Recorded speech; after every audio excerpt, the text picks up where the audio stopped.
Thank you for joining this webinar today. This is about advanced directives, so what they are, what they mean, why are they so important, why you need it.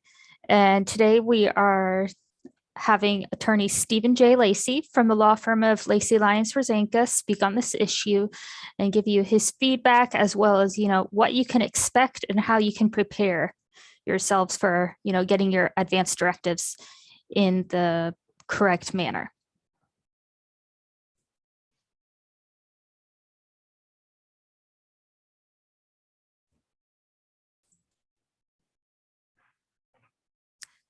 Steve, if you're there, can you please advance to the next slide?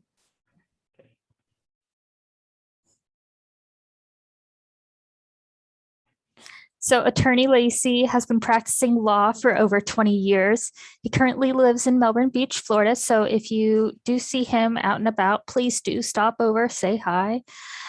He concentrates his practice areas for estate planning, probate, elder law, wealth preservation, and Medicaid planning. And today's webinar will be on advanced directives. So without further ado, I will pass it over to attorney Stephen Lacey. Thank you, Anne. So like she said, we are talking about advanced directives today. Advanced directives are usually part of your estate plan, and they have very specific jobs that they do. So what we're going to talk about is what are advanced directives? Why do you need advanced directives? What happens if you don't have advanced directives?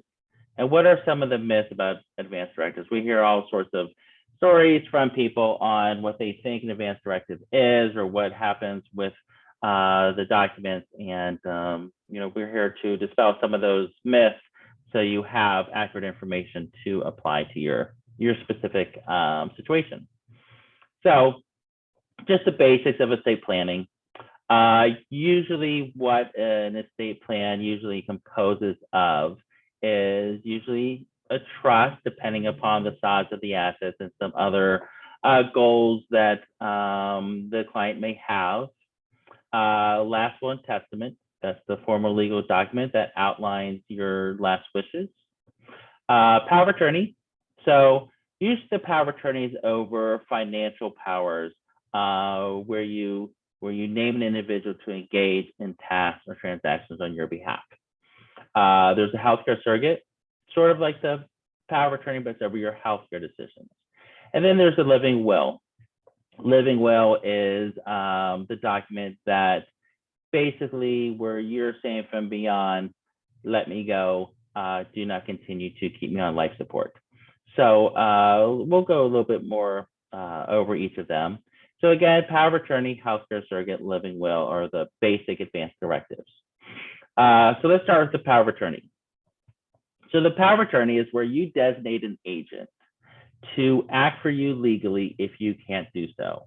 That may be you're out of the country on a trip and you're designating someone to finish a real estate transaction, or it may be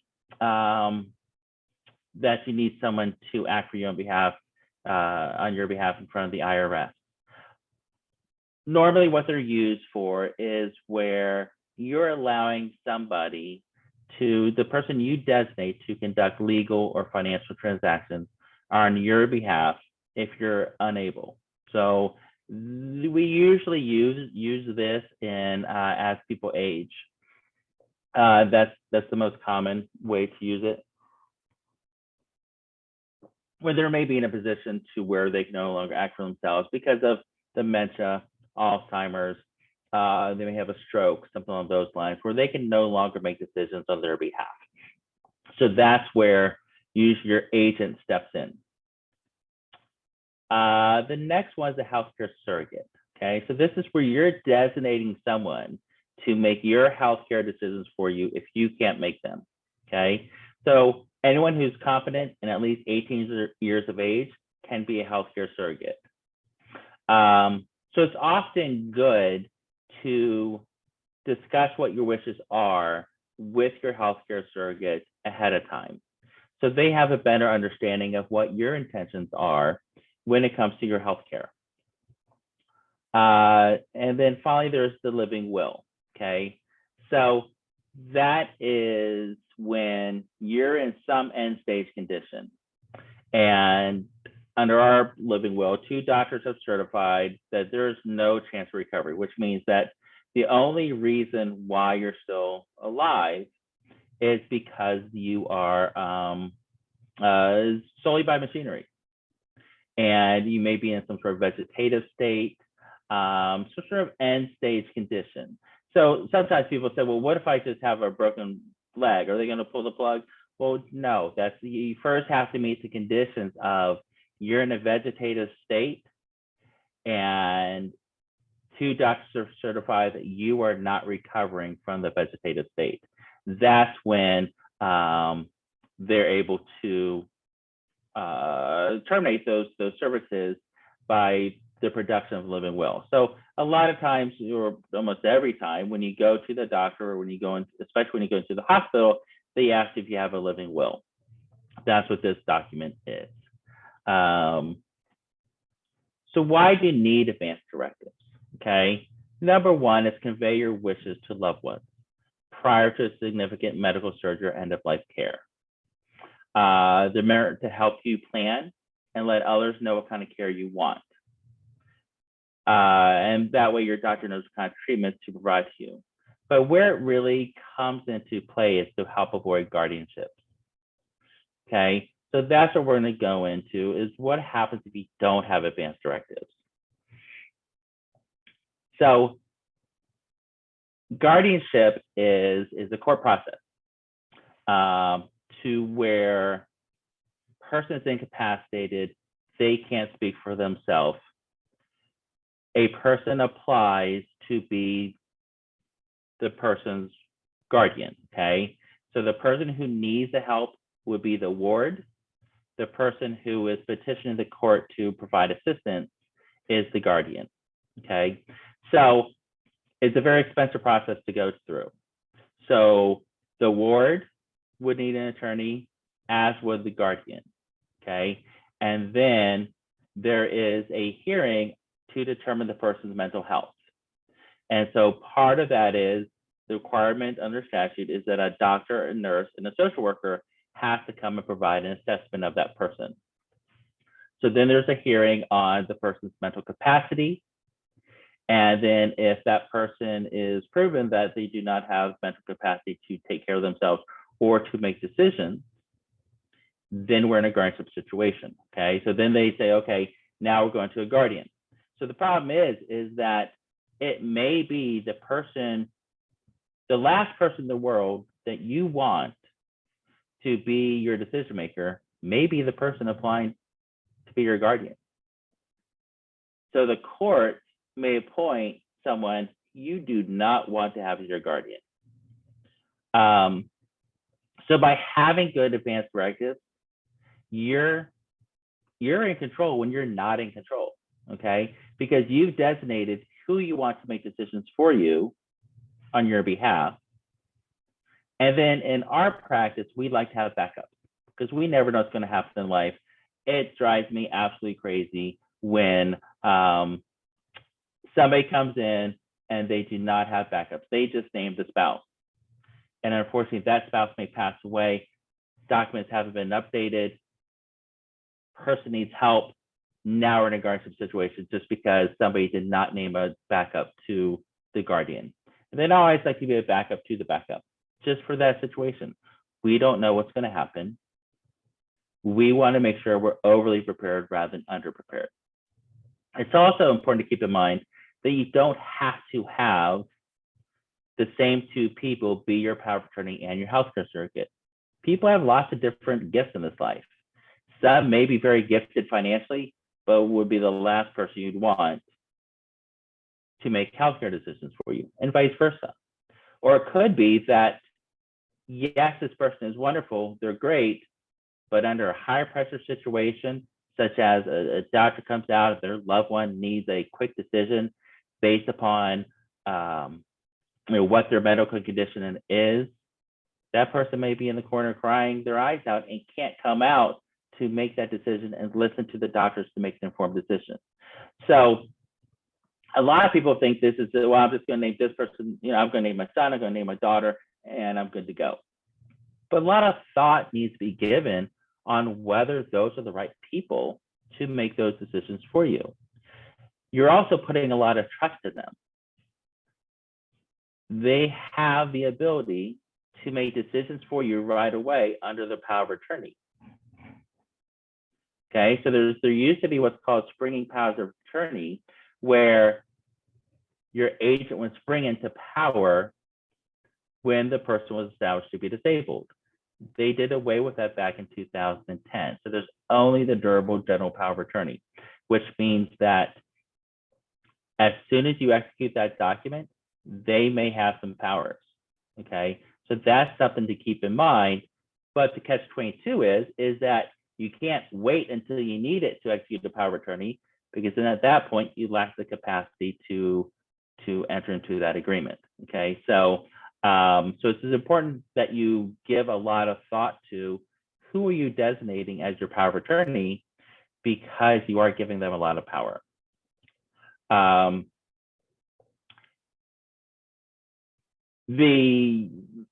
Also, if you don't have an advanced directive in place, you may be receiving medical care you didn't want, because again, if you haven't discussed with your loved ones or who you have as your healthcare surrogate what you intend to have happen, what decisions to be made, then they may be doing something that would be totally against what your wishes are. So it's important to not only execute these sort of documents, but also have frank discussions with family members of what you want to have happen under certain medical situations. So there's myths.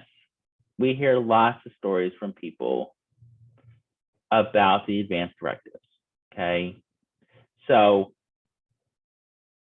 you don't need a will, or you don't have to go through probate. I get that call so many times that, oh my gosh, my father passed away, and but it's okay because I have power of attorney.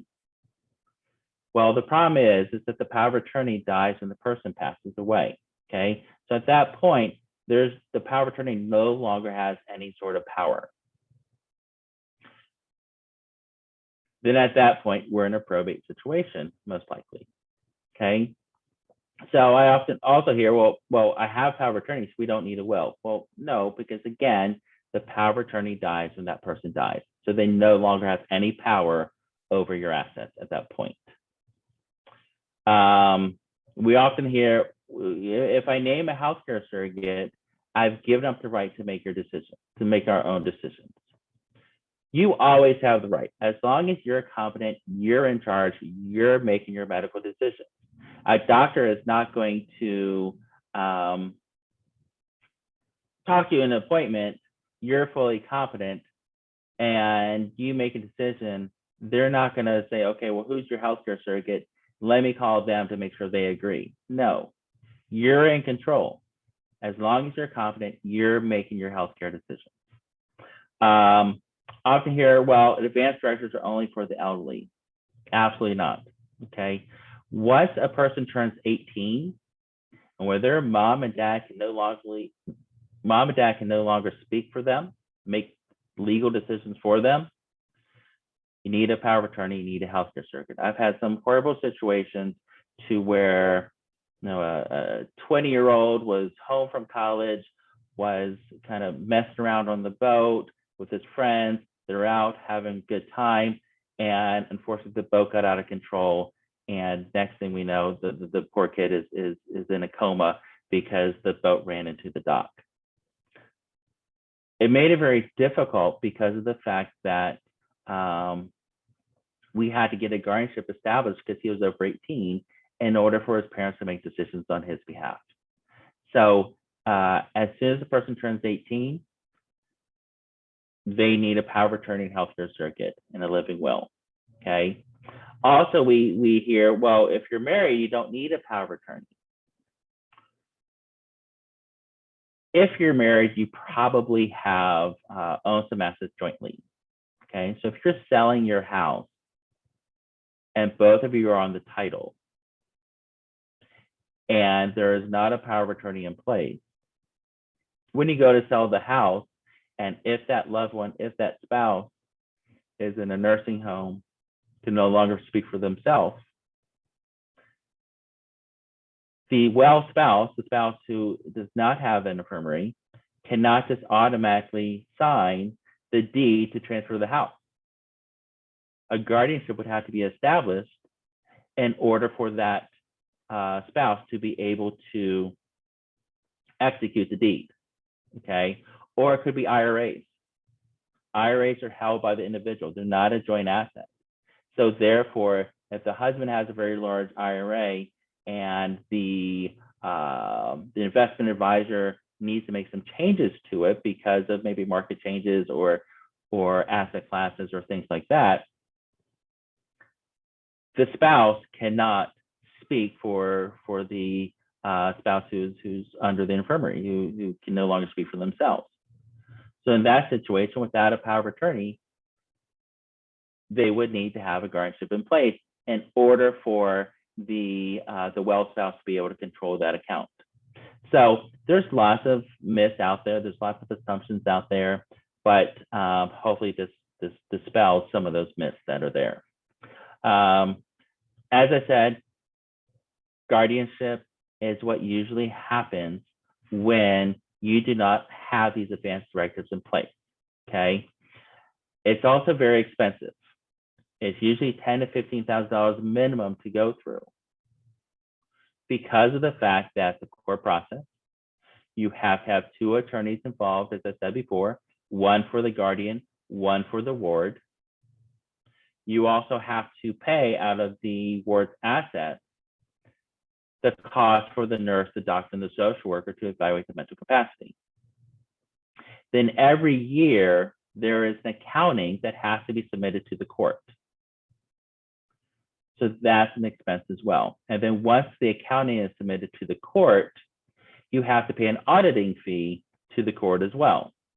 So there's ongoing expenses there. Anytime you want to take property or assets out of the guardianship in order to pay for things, you have to apply to the guardianship court in order to have the ability to do so, okay? So we do guardianships, but we try to avoid them because of the fact that they're lengthy, meaning we have to get court time. They are very expensive. And sometimes, as I said earlier, the person who you want to have or be in charge may not be the person who's applying for the guardianship. It's often a race to the courthouse to see who can be in control, okay? And then if, let's say you have a son and daughter, son runs to the courthouse to be guardian, daughter says, no way, he's horrible with money, he had a horrible relationship with mom and dad, she submits the guardianship as well, or disputes the guardianship, then we're in a full court process. So it's much better to plan ahead.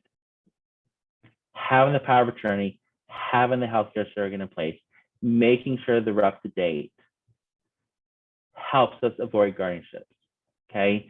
The only time if we have valid documents in place where a guardianship would be necessary, if the guardian, or I'm sorry, if the power of attorney or if the healthcare surrogate is not acting in their loved one's best interest, then somebody can apply for guardianship to have the healthcare surrogate and power of attorney null and void in order for proper care, proper decision making is put in place. Okay, so that's really the only time. So that doesn't happen very often, and it really requires misdeeds by your agent or by your healthcare surrogate in order for a guardianship to be established to negate the power of attorney healthcare surrogate. So therefore, having those basic documents probably reduces your chance of guardianship from 100% down to 0.5%, okay? So it's really important to have those documents in place, and it's really important to make sure that they are up to date, okay? So oftentimes people will come to us with advanced directives from online sites. Never a good idea, because number one, we have no idea if it's going to comply with the state law. They're just templates that somebody pulled from somewhere, and who knows how old they are. The laws are constantly changing. So they may not be set to your specific circumstances. Okay. You don't know if that, let's say that power of attorney that you pulled off the internet has specific powers that you may need. So for instance, and this also comes into play, quite frankly, with older documents or documents that were done by attorneys who don't specialize in estate planning, that maybe we're in a situation where we need to apply for Medicaid. And we are looking for certain powers as elder law attorneys to make sure that the power of attorney, the agent, has the ability to apply or to make certain decisions on the loved one's assets in order for us to meet the test for Medicaid. Okay, so a lot of times those aren't in there, or it could be that you may need a qualified income trust. So qualified income trust for Medicaid is where you meet the asset test, you meet the health test, but you fail the income test because you have too much income. So let's say you have $4,000 in income, less than $2,000 in assets, and you need a nursing home. Well, technically you fail Medicaid, which means somebody has to come up with the remaining $8,000 per month to pay for nursing home care. So the way you get around that is by utilizing a qualified income trust, where your income goes into the qualified income trust and out for your cost of care. But it may be, and a lot of these forms or templates or older power of attorney documents don't give your agent the ability to create a qualified income trust. And so if you don't have that ability, you may not be able to get Medicaid, or it's going to be a lot more expensive and time consuming, because then we may have to get a guardianship in place and somebody has to pay for the guardianship in order for you to get the Medicaid that you need. Okay, so it's very important that they do have some specific provisions in there to meet what your needs are. Also, we get them from other states, and they may work, they may not. But again, that's a $10,000 to $15,000 gamble if they don't work, because of the fact that if they do not work, the banks don't accept them, or the medical provider doesn't accept them. Now we're stuck with the guardianship. Okay, so it's not wise to make a $15,000 gamble to see if your advanced directives from other states work. You want to make sure they work when you need them, and they may not do so. Okay, so those are the basics of advanced directives. They are very important documents. A lot of people think they're just kind of, template documents and you just kind of throw them away, but they're not. They are extremely important. You're giving the holder of those powers a lot of power. You want to think through very clearly on who you want to be in charge of you if you can't make decisions for yourself. You want to make sure there's backups, and there's backups to those backups. You also want to kind of make sure that the person who you're designating, some are great with financial transactions, horrible with health decisions, and vice versa. So you want to really think through each of those specifics to your situation in order to make sure that we have good advanced directives in place for you. So that's all we have for you today. And I think there is the ability to ask some questions. Yes.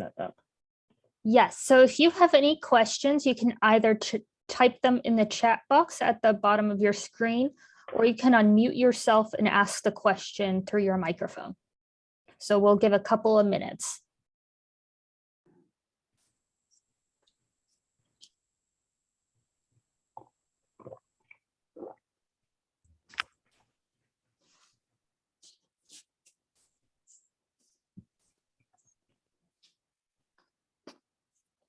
Hi, Teresa. Do you want to ask a question? I get the advanced directives from here in Florida? It'd be wise to go to an attorney who specializes in estate planning or elder law in order to make sure that you have advanced directives that work here in Florida. Okay. I know my mother did her Medicaid 2 years. It wasn't a 5-year, it was like the 3-year up in Massachusetts. So Okay. I had a tough time when I was selling her house and stuff down here. So, but Right. just want to have all the paperwork I need. I'm living here now in Florida, and I am a retired nurse, but I do, I don't have my will yet and all that. And I need to do that because I'm retired, and like you said, you have to pick the right agent and healthcare agent, because I know my brother, he is not really savvy with money, so I have to decide on who I have to pick. Right. So also keep in mind that don't wait. Okay, so if you having a hard trying to pick that perfect person and something happens, then you're stuck in that guardianship situation. So these documents can always be changed, and so therefore it's good to have a plan in place rather than no plan in place. And Okay. usually advanced directives are part of our estate plan. So meaning if you need a will, we usually package them together with the power of attorney and healthcare surrogate as well. Okay, well, that's good. Thank you so much. Yes. And then, Mr. Lacey, we have a question in the chat that is from Carol that says, do you offer free consultations, or what are your fees for a consultation? I try to have all my clients that need to have these in place regardless of age. Yes. Hi, Carol. So the way we work in our office is that there is a $415 consultation fee, and where we go over your specific situation and we explain what our recommendations are based upon your goals. So we're not the type of, we're not a law firm that just has documents we just pull off the shelves and just insert names, okay? Because we want to talk about what are your goals, who's important to you, what's important to you. And then from our discussion of establishing your estate planning goals, then we come up with a plan that's specific to you, okay? So the way the consultation fee works is then after that point, then we say, okay, in order to meet your goals, it costs X, and we work off a fixed fee. And so the consultation fee that you pay is applied to the total fee if you go forward with the plan that we recommend. Thank you, Carol. That's a great question.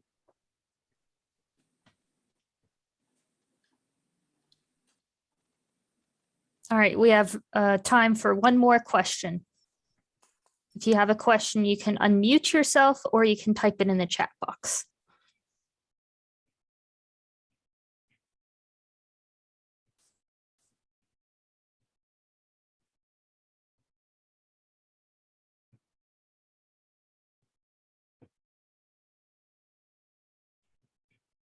All right, with that being said, we are going to wrap up today's webinar.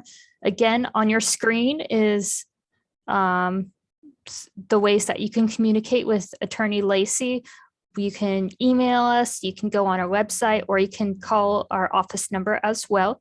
We appreciate you joining us for this webinar today, and this will be recorded and sent out as well and on our website. So if you know someone that may need to listen to this, this is a nice little subtle way of saying, hey, you should probably get your advanced directives in place.